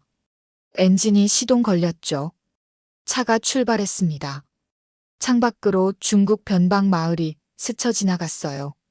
조선족 마을, 한글 간판들, 그리고 멀리 압록강이 보였습니다. 강 건너편은 북한이었죠. 저는 창밖을 바라봤습니다. 작별이었어요. 30년을 살았던 곳, 예술가로 살았던 곳과의 작별이었습니다. 이제 새로운 삶이 시작되는 거였죠. 차는 베이징을 향해 달렸습니다. 6시간을 달렸어요. 중간에 검문소를 몇 번 지났지만 국정원 요원들이 준비한 서류로 무사히 통과했습니다. 베이징에 도착했습니다. 한국 대사관이 보였어요. 태극기가 바람에 펄럭이고 있었습니다. 저는 그 태극기를 보는 순간 눈물이 났어요. 65년을 살면서 남한의 국기를 직접 본 건 처음이었습니다. 도착했습니다. 차가 대사관 안으로 들어갔습니다. 문이 닫혔어요. 안전했습니다. 대사관 직원들이 나왔습니다. 저를 회의실로 안내했어요.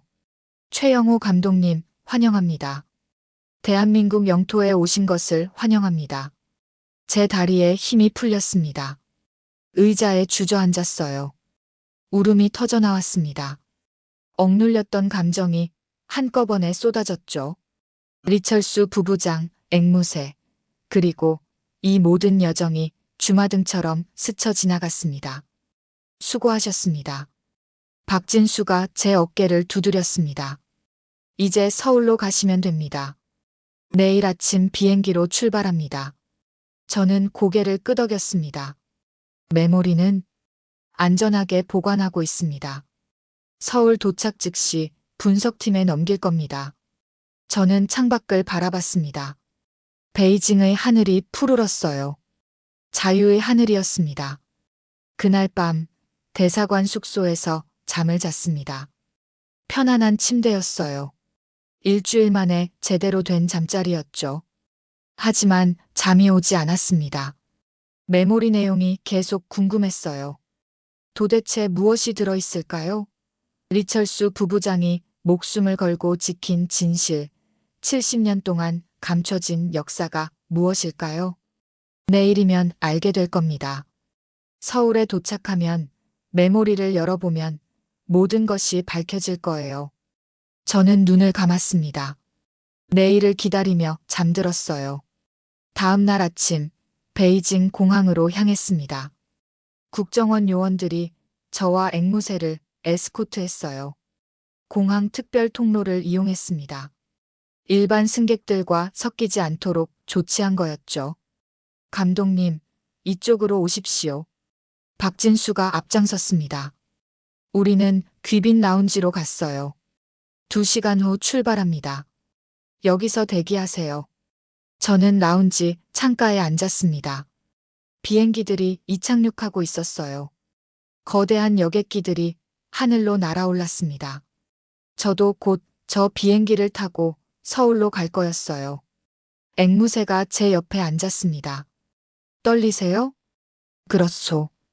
평생을 북한에서 살았는데 이제 남한으로 가는 거요. 낯선 땅으로 말이요. 저도 그래요. 하지만 기대도 돼요. 저는 그녀를 바라봤습니다. 순이 고맙소. 당신이 없었다면 여기까지 오지 못했을 거요. 저야말로 감사해요, 선생님. 선생님 덕분에 제 인생이 바뀌었어요. 2시간이 지났습니다. 탑승 시간이 됐어요. 우리는 비행기로 향했습니다. 1등석이었어요. 넓고 편안한 좌석이었죠. 처음 타보시죠? 박진수가 물었습니다. 그렇습니다. 평양에서는 비행기를 탈 일이 없었소. 곧 이륙합니다. 편히 계세요. 비행기가 움직이기 시작했습니다. 활주로를 달렸어요. 속도가 점점 빨라졌습니다. 그리고 기체가 떠올랐죠. 저는 창밖을 내다봤습니다. 베이징이 점점 작아지고 있었어요. 건물들이, 도로들이, 모든 것이 작아졌습니다. 구름 위로 올라갔어요. 푸른 하늘이 펼쳐졌습니다. 저는 그 하늘을 보며 생각했어요. 이제 정말 자유로워진 거구나. 북한을 떠났구나. 새로운 삶이 시작되는 거구나. 3시간이 지났습니다.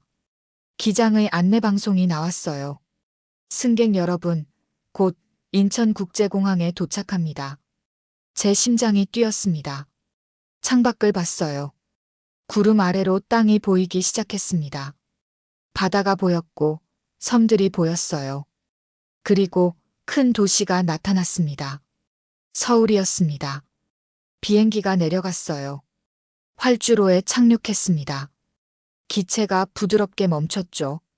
대한민국에 오신 것을 환영합니다. 기장의 목소리가 들렸습니다. 저는 눈물이 났어요. 정말로 도착한 거였습니다. 비행기에서 내렸습니다. 공항 특별 통로로 나왔어요. 국정원 차량이 대기하고 있었습니다. 국정원 본부로 갑니다. 메모리 내용을 확인할 겁니다. 박진수가 말했습니다. 우리는 차에 탔어요. 차는 서울 시내로 들어갔습니다. 저는 창밖을 정신없이 바라봤어요. 높은 빌딩들, 넓은 도로들, 수많은 자동차들, 네온사인들, 모든 것이 신기했습니다. 평양과는 비교할 수 없을 만큼 발전된 도시였어요. 놀라셨죠? 박진수가 물었습니다. 그렇습니다. 이게 정말 같은 민족의 나라인가 싶소. 70년 동안 다르게 살았으니까요. 국정원 본부에 도착했습니다. 거대한 건물이었어요. 우리는 내부로 들어갔습니다. 보안 검색을 받고 엘리베이터를 타고 올라갔어요. 회의실에 도착했습니다. 여러 사람들이 앉아 있었어요. 국정원 관계자들, 역사학자들, 그리고 한 분이 눈에 들어왔습니다. 70대 노인이었어요.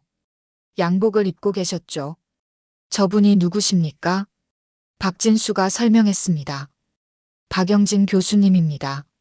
독립운동사 전문가이시고 그가 잠시 말을 멈췄습니다. 그리고 메모리 속 인물의 손자분이십니다. 제 심장이 쿵 하고 내려앉았습니다. 메모리 속 인물의 손자라니 그렇다면 그 70년 동안 억울한 누명을 쓴 독립운동가의 후손이라는 뜻이었어요. 시작하겠습니다. 국정원 직원이 메모리를 컴퓨터에 연결했습니다. 화면에 파일들이 나타났어요. 문서 파일이었습니다. 여러 개의 폴더가 보였어요. 증언록, 문서 원본, 사진자료, 처형 기록. 첫 번째 폴더를 열었습니다. 문서가 화면에 펼쳐졌어요. 저는 숨을 죽이고 읽었습니다. 제목이 보였어요. 박성준 선생 진실 규명 자료. 박영진 교수가 떨리는 목소리로 말했습니다. 그게 제 할아버지 이름입니다. 문서 내용이 스크롤되기 시작했어요. 6. 2.5 전쟁 당시 박성준 선생은 독립운동가이자 정치인이었습니다. 해방 후 남한에서 활동하던 분이었죠. 하지만 전쟁 초기 북한군이 서울을 점령했을 때 그분은 북쪽으로 넘어갔습니다. 남한에서는 그를 변절자로 낙인 찍었어요. 공산주의자가 됐다고 조국을 배신했다고 말했습니다. 그분의 가족들은 70년 동안 변절자의 후손이라는 굴레를 짊어지고 살았죠. 하지만 진실은 달랐습니다. 다음 문서가 열렸어요. 박성준 선생의 자필 편지였습니다. 1953년에 쓴 편지였죠. 나는 변절자가 아니다. 나는 대한민국을 위해 북한에 들어간 것이다. 이중 스파이로서 북한 내부 정보를 남한에 전달하기 위해서였다. 회의실이 조용해졌습니다. 편지는 계속됐어요. 하지만 북한이 나를 의심하기 시작했다. 나는 곧 체포될 것이다. 이 편지를 쓰는 지금도 보위부가 나를 감시하고 있다. 나는 곧 죽을 것이다. 하지만 진실만은 남기고 싶다. 나는 조국을 배신하지 않았다. 끝까지 대한민국을 위해 일했다. 박영진 교수가 울기 시작했습니다. 할아버지. 다음 파일이 열렸어요. 북한 내부 문서였습니다. 1953년 12월 작성된 문서였죠. 박성준, 남한 간첩 혐의로 체포. 신문 결과 이중 스파이 확인. 처형 명령. 그리고 처형 사진이 나왔습니다. 총살당하는 박성준 선생의 모습이었어요. 하지만 그분의 눈빛은 흔들리지 않았습니다. 당당했어요. 마지막 문서가 열렸습니다.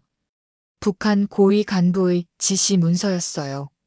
박성준의 변절 사실을 남한에 유포하라. 그가 자발적으로 북한에 협조했다는 증거를 조작하라. 이를 통해 남한 내부의 혼란을 야기하라. 모든 것이 조작이었습니다. 박성준 선생은 변절자가 아니었어요. 영웅이었습니다. 조국을 위해 목숨을 걸고 적진에 들어간 진정한 애국자였죠. 하지만 북한은 그를 역이용했습니다. 변절자로 만들어 남한에 혼란을 일으켰어요. 그리고 70년 동안 그 거짓말이 진실처럼 받아들여졌습니다. 회의실이 침묵에 잠겼습니다. 박영진 교수가 화면을 바라보며 계속 울고 있었어요. 다른 사람들도 눈시울을 붉혔습니다. 국정원 국장이 일어섰습니다. 최영호 감독님. 네. 감사합니다. 목숨을 걸고 이 진실을 가져와 주셔서 진심으로 감사드립니다. 저는 고개를 숙였습니다. 저는 그저 전달자일 뿐입니다.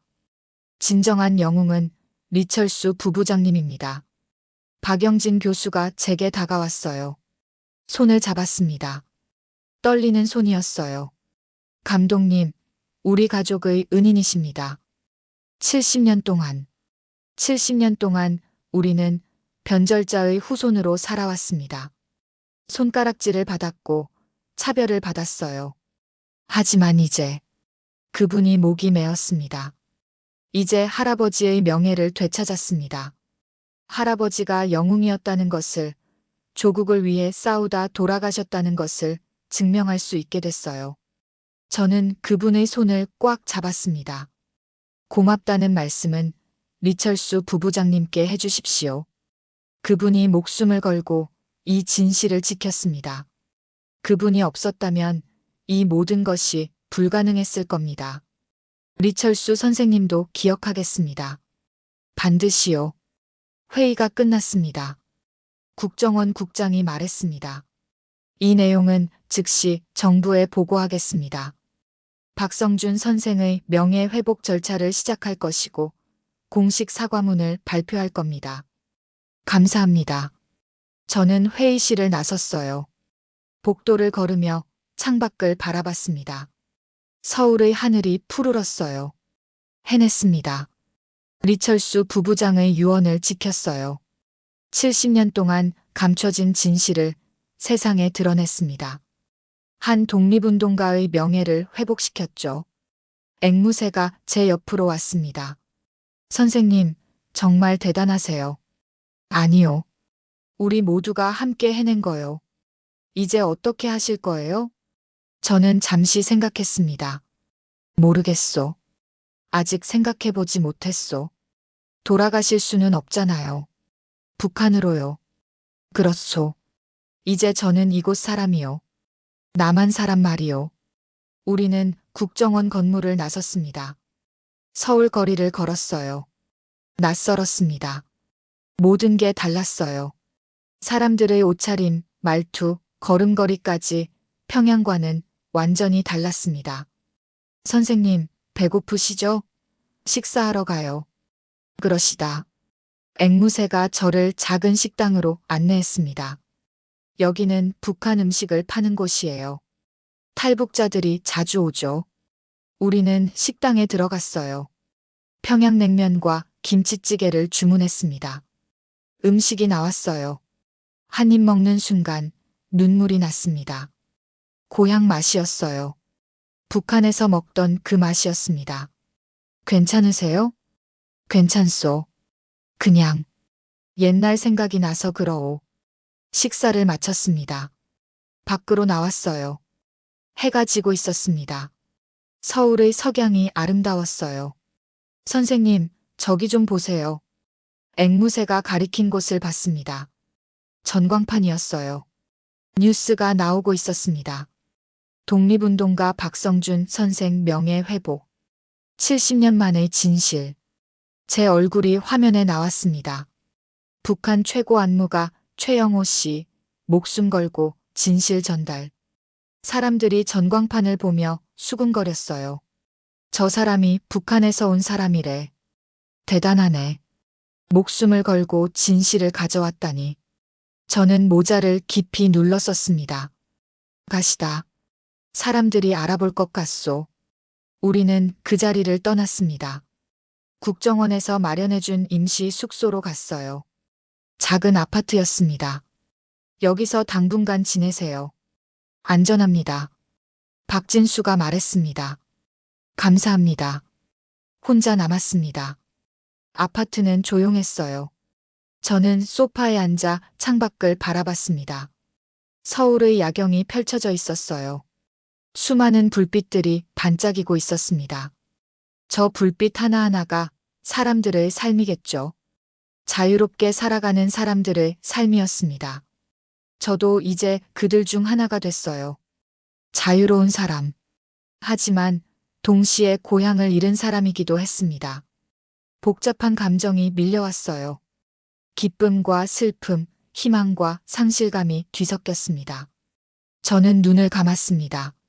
리철수 부부장, 앵무새, 장성철, 그리고 북한에 남겨진 모든 사람들이 떠올랐어요. 특히 장성철이 생각났습니다. 강 건너편에서 경례하던 그의 모습, 쏘지 않고 그냥 보내준 그의 선택이 마음에 걸렸어요. 그는 지금 어떻게 됐을까요? 숙청당했을까요? 아니면 살아남았을까요? 언젠가 다시 만날 수 있을까요? 그 생각을 하며 잠들었습니다.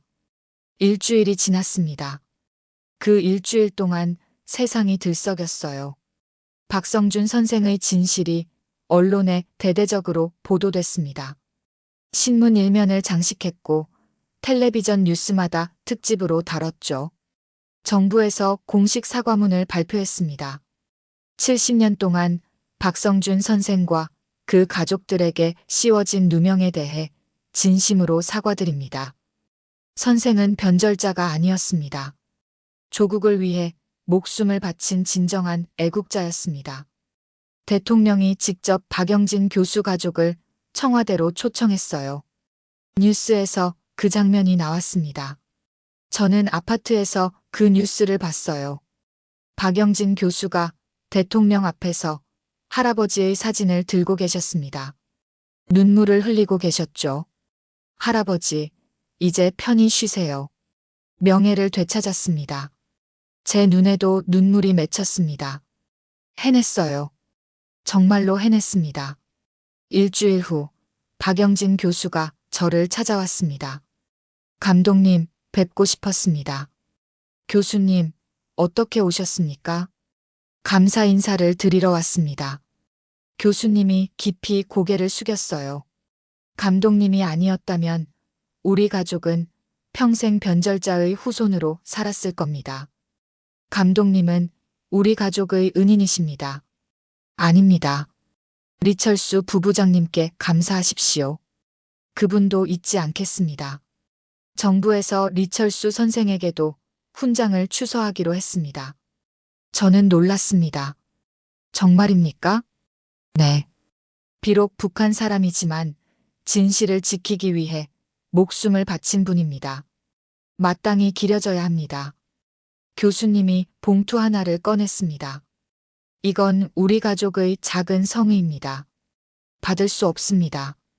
꼭 받으십시오. 감독님이 새로 시작하시는데 도움이 될 겁니다. 저는 난처했지만 교수님의 정성을 거절할 수 없었어요. 감사합니다. 교수님이 일어서셨습니다. 감독님, 이제 무엇을 하실 계획이신가요? 저는 잠시 생각했습니다. 춤을 만들고 싶습니다. 춤이요? 네. 30년 동안 체제를 위한 춤만 만들었습니다. 이제는 진실을 위한 춤을, 자유를 위한 춤을 만들고 싶어요. 교수님이 미소 지었습니다. 좋은 생각입니다. 제가 국립예술단 단장과 아는 사이입니다. 소개해 드릴까요? 정말입니까? 감사하겠습니다. 이틀 후 국립예술단 단장을 만났습니다. 50대 중반의 여성이었어요. 단아한 인상을 가진 분이었죠. 최영호 감독님, 뵙게 돼 영광입니다. 저야말로 영광입니다. 우리는 예술단 사무실에서 차를 마셨어요. 감독님의 이야기를 들었습니다. 정말 대단하십니다. 과찬이십니다. 우리 예술단에서 일하실 의향이 있으십니까? 제 가슴이 뛰었습니다. 어떤 일입니까? 안무 고문으로 모시고 싶습니다. 젊은 무용수들을 가르치고 새로운 작품을 만드는 일입니다. 제가 할 수 있을까요? 물론입니다. 북한 최고 안무가셨잖아요. 경력도 충분하시고요. 저는 고개를 끄덕였습니다. 하겠습니다. 감사합니다. 다음 주부터 예술단에 출근하기로 했어요. 집으로 돌아오는 길, 가슴이 벅찼습니다. 새로운 시작이었어요. 남한에서, 자유로운 땅에서 진짜 하고 싶은 춤을 만들 수 있게 된 거였죠. 그날 밤 앵무새에게 전화했습니다. 순이, 나 국립예술단에서 일하게 됐소. 정말요? 축하드려요, 선생님. 당신도 함께 일하지 않겠소? 전화 너머로 침묵이 흘렀어요. 저는 20년 동안 무대를 떠나 있었어요. 무용수로 돌아갈 수 있을지 모르겠어요. 할 수 있소. 당신은 여전히 무용수요. 춤은 몸이 기억하고 있을 거요. 생각해 볼게요. 일주일 후 예술단 첫 출근 날이었습니다. 연습실에 들어섰어요. 젊은 무용수들이 연습하고 있었습니다. 20대에서 30대 초반의 무용수들이었죠. 여러분, 소개하겠습니다. 최영호 선생님이십니다. 단장이 저를 소개했어요. 무용수들이 박수를 쳤습니다. 감사합니다. 저는 그들 앞에 섰습니다. 저는 북한에서 온 안무가입니다. 30년 동안 무대 위에서 춤을 만들었죠. 하지만 그 춤들은 자유롭지 못했어요. 모두 체제를 위한 춤이었습니다. 무용수들이 조용히 듣고 있었어요. 이제 여러분과 함께 진정으로 자유로운 춤을 만들고 싶습니다. 사람의 마음을 움직이는 춤, 진실을 담은 춤을 만들고 싶어요. 한 무용수가 손을 들었습니다. 선생님, 어떤 작품을 만드실 건가요? 저는 잠시 생각했습니다. 압록강이라는 작품을 만들고 싶습니다. 압록강이요? 네. 분단의 아픔을 담은 작품입니다. 자유를 향한 갈망을, 진실을 지키기 위한 용기를 춤으로 표현하고 싶어요. 무용수들의 눈빛이 빛났습니다. 함께 만들어 봅시다. 연습이 시작됐습니다. 저는 무용수들에게 제 이야기를 들려줬어요. 평양에서의 삶, 리철수 부부장의 희생, 압록강을 건너던 순간 모든 것을 이야기했습니다. 무용수들이 눈물을 흘렸어요. 그 이야기를 춤으로 만들고 싶습니다. 여러분이 저의 경험을 몸으로 표현해 주세요. 우리는 함께 동작을 만들기 시작했어요. 분단의 아픔을 표현하는 동작, 탈출의 긴박함을 담은 동작, 자유를 향한 갈망을 보여주는 동작들을 하나씩 만들어 갔습니다. 한 달이 지났습니다. 작품의 윤곽이 잡혔어요. 3막으로 구성된 작품이었습니다. 1막은 억압이었어요. 북한에서의 삶, 진실이 감춰진 사회를 표현했습니다. 2막은 탈출이었죠. 압록강을 향한 여정, 추격과 도망의 긴박함을 담았어요. 3막은 자유였습니다. 강을 건너 자유를 얻는 순간, 그리고 진실이 밝혀지는 순간을 표현했죠. 어느 날 연습 중에 앵무새가 연습실에 나타났습니다. 선생님, 순이 왔구나. 저 다시 춤추고 싶어요. 제 눈에 눈물이 맺혔습니다. 환영하오. 정말 환영하오. 앵무새가 무용수들에 합류했어요. 20년의 공백이 있었지만 그녀의 몸은 춤을 기억하고 있었습니다. 2달이 더 지났습니다. 작품이 완성됐어요. 초연 날짜가 정해졌습니다. 국립극장 대극장에서 공연하기로 했죠. 공연 일주일 전 정부에서 연락이 왔습니다. 박영진 교수가 다시 저를 찾아왔어요. 감독님, 좋은 소식이 있습니다. 무슨 소식입니까? 정부에서 독립운동가 명예회복 기념관을 세우기로 했습니다. 그리고 개관식에서 감독님의 작품을 공연해달라고 요청하셨어요. 기념관이요? 네. 박성준 선생뿐 아니라 억울하게 누명을 쓴 모든 독립운동가들을 기리는 기념관입니다. 감독님 덕분에 가능해진 일입니다. 저는 가슴이 벅차올랐어요. 영광입니다. 기꺼이 하겠습니다. 공연 날이 다가왔습니다. 긴장됐어요. 남한에서의 첫 공연이었으니까요. 사람들이 제 작품을 어떻게 받아들일지 알 수 없었습니다. 공연 전날 밤 극장에 혼자 갔습니다. 빈 무대를 바라봤어요. 조명이 꺼진 무대는 어둠 속에 잠겨 있었습니다. 저는 무대 위로 올라갔어요. 30년 전이 떠올랐습니다. 평양사 2호 문화회관 무대. 제가 처음 안무를 맡았던 그 무대가 생각났어요. 하지만 지금은 달랐습니다. 여기서는 자유롭게 창작할 수 있었어요. 제 생각을, 제 경험을, 제 진실을 무대 위에 올릴 수 있었죠. 선생님, 뒤에서 목소리가 들렸습니다. 앵무새였어요. 여기 계셨군요. 순이, 어떻게 알았소? 선생님이 여기 계실 것 같았어요. 그녀가 무대 위로 올라왔습니다. 저와 나란히 섰어요. 내일이네요. 떨리시죠? 그렇소. 하지만 기대도 됩니다. 앵무새가 무대를 바라봤습니다. 선생님, 우리 정말 멀리 왔네요. 그렇소. 압록강에서 시작해 여기까지 왔소. 내일 잘 될 거예요. 분명히요. 저는 고개를 끄덕였습니다. 다음 날 공연장이 관객들로 가득 찼습니다. 정부 관계자들, 예술인들, 언론인들, 그리고 박영진 교수 가족도 왔어요. 객석이 꽉 찼습니다. 무대 뒤에서 무용수들이 준비하고 있었습니다. 저는 그들을 보며 마지막 당부를 했어요. 여러분, 오늘은 단순한 공연이 아닙니다. 이건 진실을 위한 춤이에요. 70년 동안 감춰진 진실, 목숨을 걸고 지켜낸 진실을 세상에 보여주는 춤입니다. 마음을 다해 춰주세요. 네, 선생님. 조명이 어두워졌습니다. 무대 위에 한 줄기 빛이 비쳤어요. 음악이 시작됐습니다.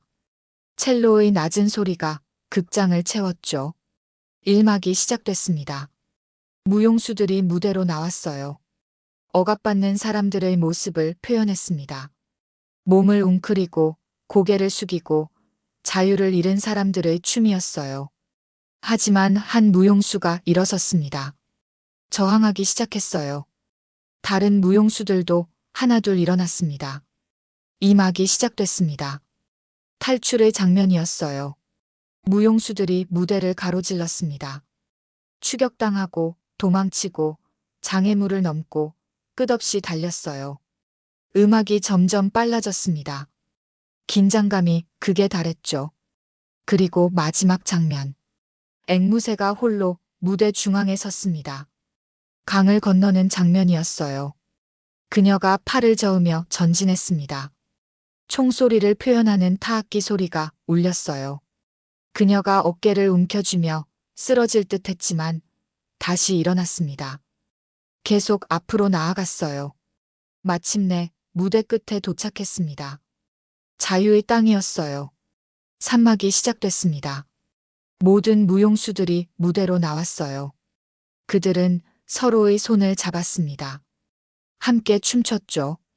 진실이 밝혀지는 순간을 표현했습니다.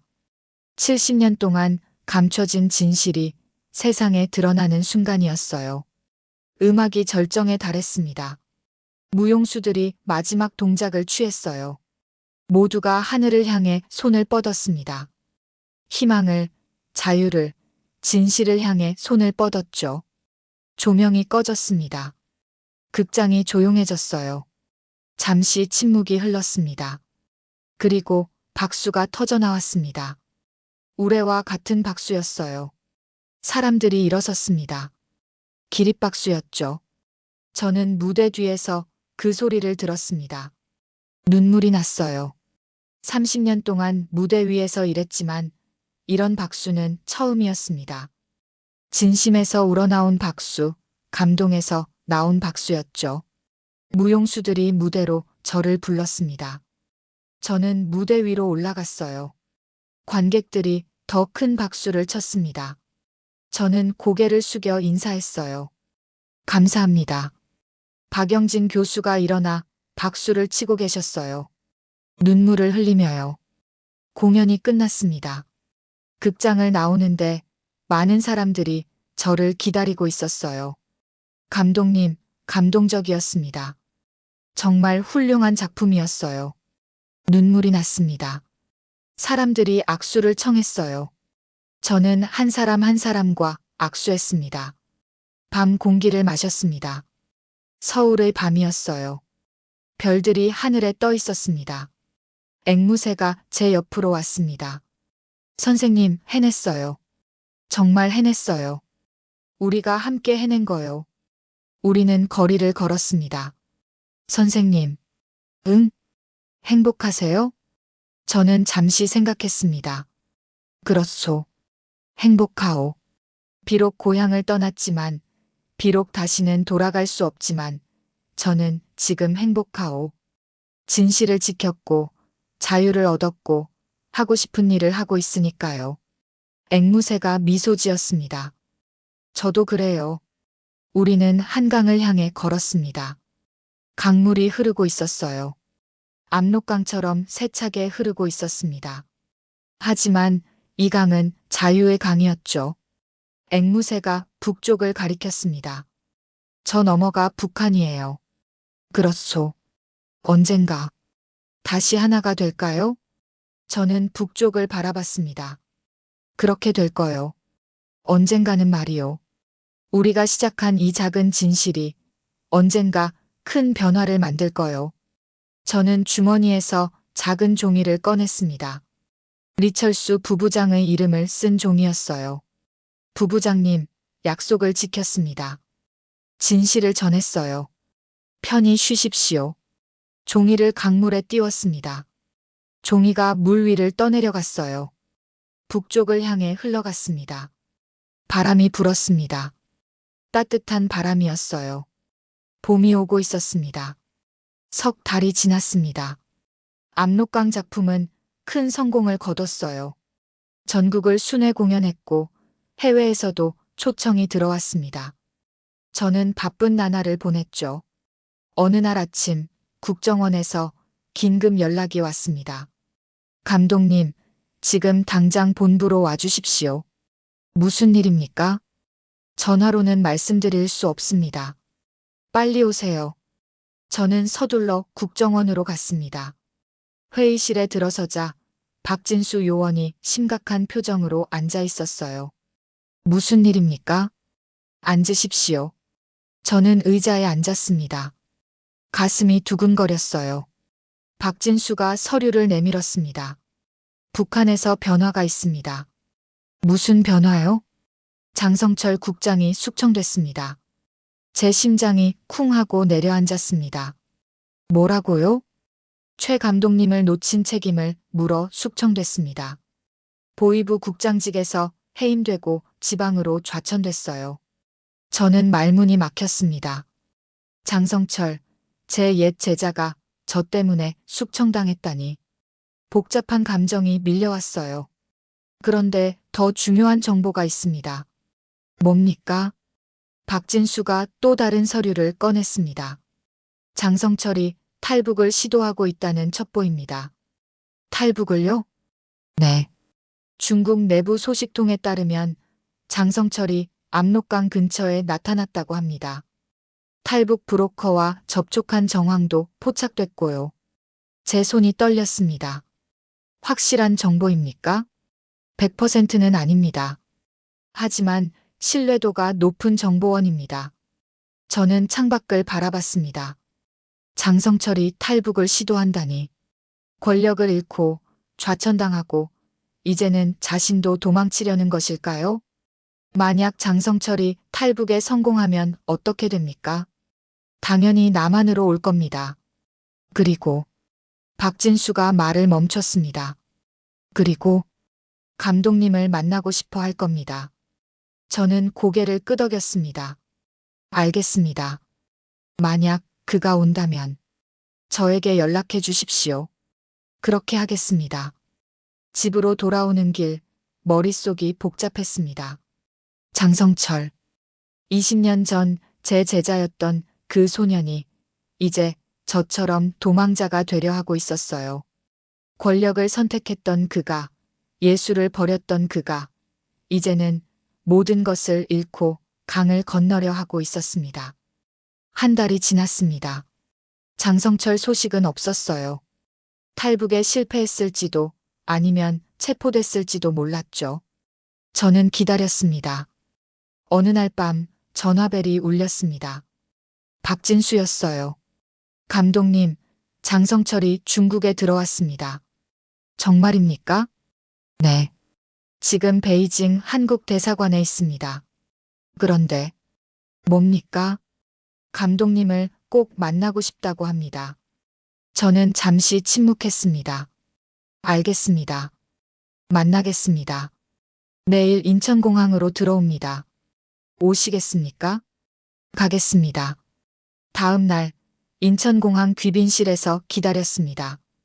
가슴이 두근거렸어요. 20년 만에 제자를 다시 만나는 순간이었습니다. 하지만 이제는 스승과 제자가 아니었어요. 도망자와 도망자, 탈북자와 탈북자로 만나는 거였죠. 문이 열렸습니다. 장성철이 들어왔습니다. 20년 전 제자의 모습은 없었어요. 수척하고 지친 40대 남자가 서 있었습니다. 머리에는 흰머리가 섞여 있었고 눈빛은 풀려 있었죠. 우리의 시선이 마주쳤습니다. 장성철이 멈춰 섰어요. 그의 입술이 떨렸습니다. 스승님. 목소리가 갈라졌습니다. 저는 그를 바라봤습니다. 복잡한 감정이 밀려왔어요. 분노, 동정, 그리움, 안도감, 모든 게 뒤섞였습니다. 성철아. 장성철이 무릎을 꿇었습니다. 바닥에 엎드렸어요. 북한식 절이었습니다. 스승님, 죄송합니다. 용서해 주십시오. 저는 그의 머리를 내려다봤습니다. 일어나라. 스승님. 일어나라고 했다. 장성철이 천천히 일어났습니다. 얼굴에 눈물이 흘렀어요. 스승님, 저는 잘못했습니다. 권력을 택한 게 잘못이었어요. 예수를 버린 게, 스승님을 추격한 게 모두 잘못이었습니다. 저는 그의 어깨에 손을 얹었습니다. 앉자. 이야기하자.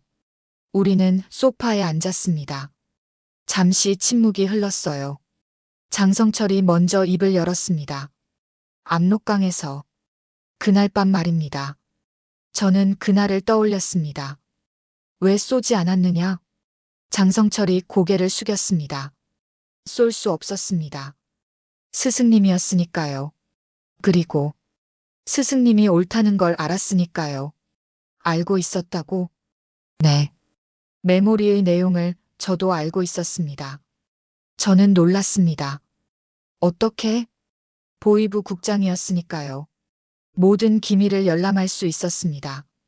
박성준 선생의 진실도, 북한이 얼마나 많은 역사를 조작했는지도 다 알고 있었어요.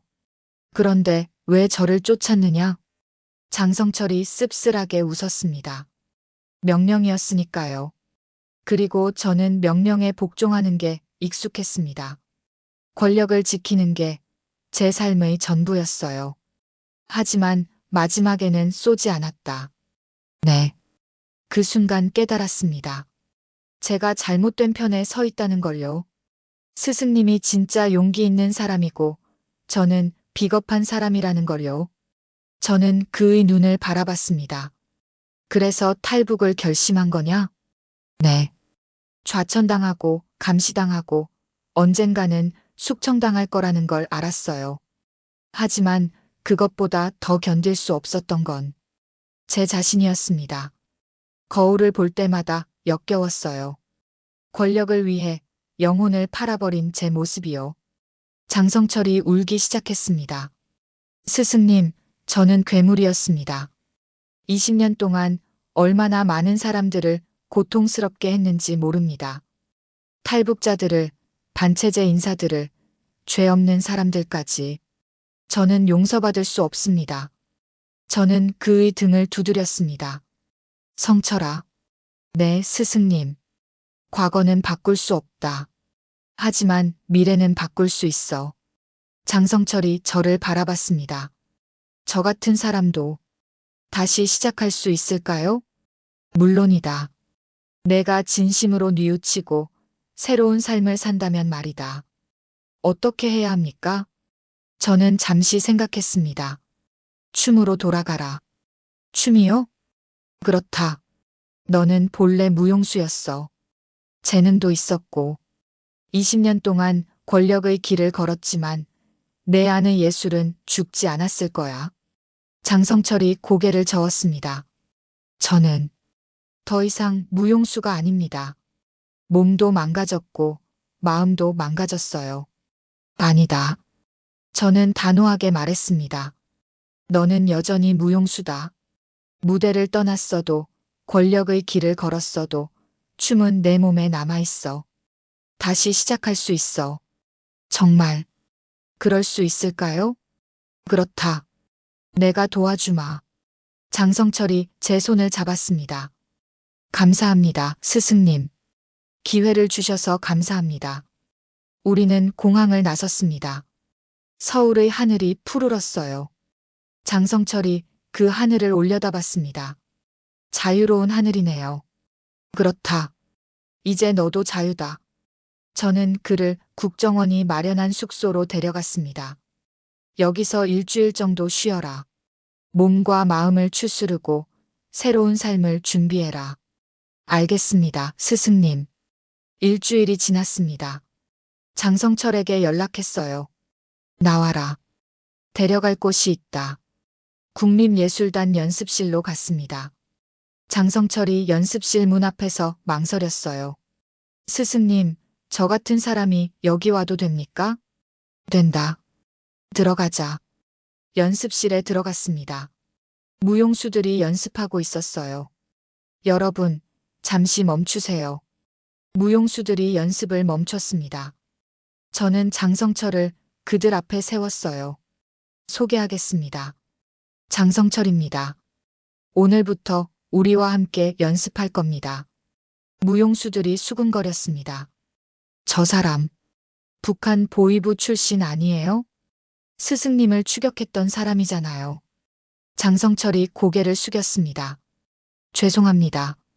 저는 북한에서 20년 동안 보위부 요원으로 일했습니다. 많은 사람들을 고통스럽게 했죠. 변명할 수 없습니다. 연습실이 조용해졌습니다. 하지만 이제 새로 시작하고 싶습니다. 춤으로 말입니다. 예술로 제 과거를 속죄하고 싶어요. 잠시 침묵이 흘렀습니다. 그때 앵무새가 나섰어요. 환영합니다. 장성철이 놀란 표정으로 그녀를 봤습니다. 당신은? 저도 북한에서 왔어요. 저도 과거가 있죠. 하지만 여기서는 모두가 새로 시작하는 겁니다. 다른 무용수들도 하나둘 고개를 끄덕였습니다. 환영해요. 함께 춤춰요. 장성철의 눈에 눈물이 맺혔습니다. 감사합니다. 정말 감사합니다. 연습이 시작됐습니다. 장성철은 서툴렀어요. 20년 동안 춤을 추지 않았으니 당연했죠. 기본 동작조차 제대로 못했습니다. 하지만 포기하지 않았어요. 땀을 흘리며 계속 연습했습니다. 넘어지고 일어서고 다시 넘어지고 다시 일어섰어요. 한 달이 지났습니다. 장성철이 조금씩 나아지고 있었어요. 몸이 춤을 기억하기 시작했습니다. 20년 전 무용수였던 시절의 감각이 돌아오고 있었죠. 어느 날 연습이 끝나고 장성철이 저를 찾아왔습니다. 스승님, 말씀드릴 게 있습니다. 뭐냐? 제가 북한에서 한 일들을 증언하고 싶습니다. 증언? 네. 보위부의 만행을, 인권 유린을, 역사 조작을 증언하고 싶어요. 제가 직접 본 것들을 세상에 알리고 싶습니다. 저는 고개를 끄덕였습니다. 좋은 생각이다. 진실을 밝히는 것, 그것이 진정한 속죄의 시작이니까. 도와주시겠습니까? 물론이다. 일주일 후 장성철은 국가인권위원회에서 증언했습니다. 그의 증언은 언론에 대대적으로 보도됐어요. 전 북한 보위부 국장, 충격 증언, 역사 조작, 인권 유린, 북한 내부 실상 폭로. 장성철의 증언은 파장을 일으켰습니다. 국제사회가 주목했고 유엔에서도 관심을 가졌어요. 하지만 장성철은 힘들어했습니다.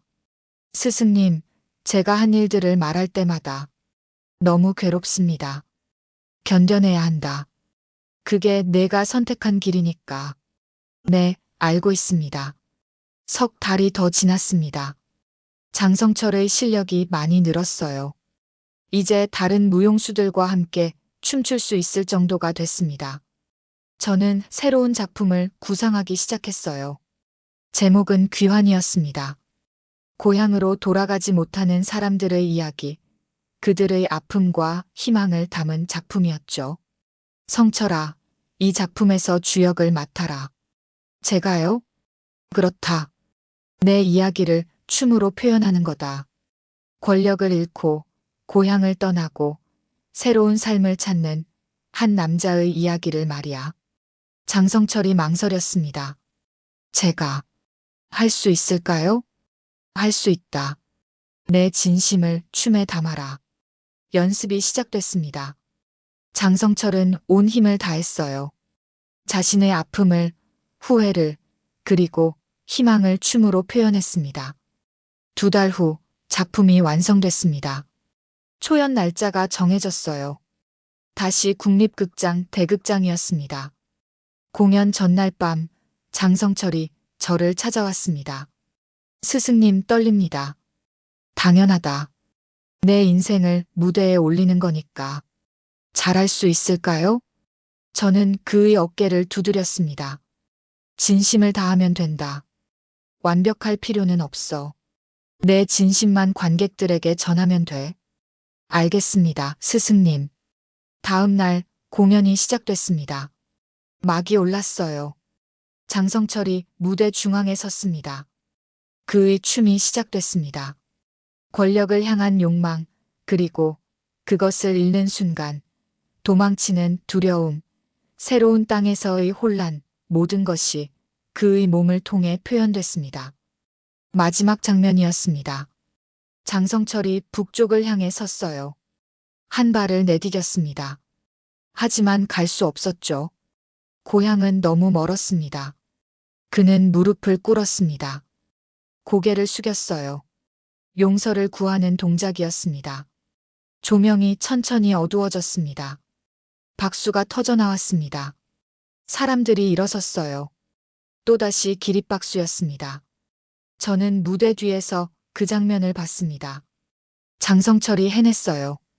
진심을 관객들에게 전달했습니다. 공연이 끝나고 커튼콜이 있었습니다. 장성철이 무대에 섰을 때 관객석에서 한 사람이 일어났습니다. 탈북자였어요. 장성철을 아는 사람이었죠. 장성철, 당신이 나를 고문했어. 극장이 조용해졌습니다. 장성철이 그 사람을 바라봤습니다. 그리고 무대에서 내려왔어요. 그 사람 앞으로 걸어갔습니다. 무릎을 꿇었습니다. 죄송합니다. 용서를 구합니다. 그 사람이 떨렸습니다. 분노와 슬픔이 뒤섞인 표정이었어요. 용서할 수 없어. 알고 있습니다. 하지만 제가 할 수 있는 건 이것뿐입니다. 진심으로 사죄드립니다. 긴 침묵이 흘렀습니다. 그 사람이 천천히 손을 내밀었습니다. 일어나세요. 장성철이 일어섰습니다.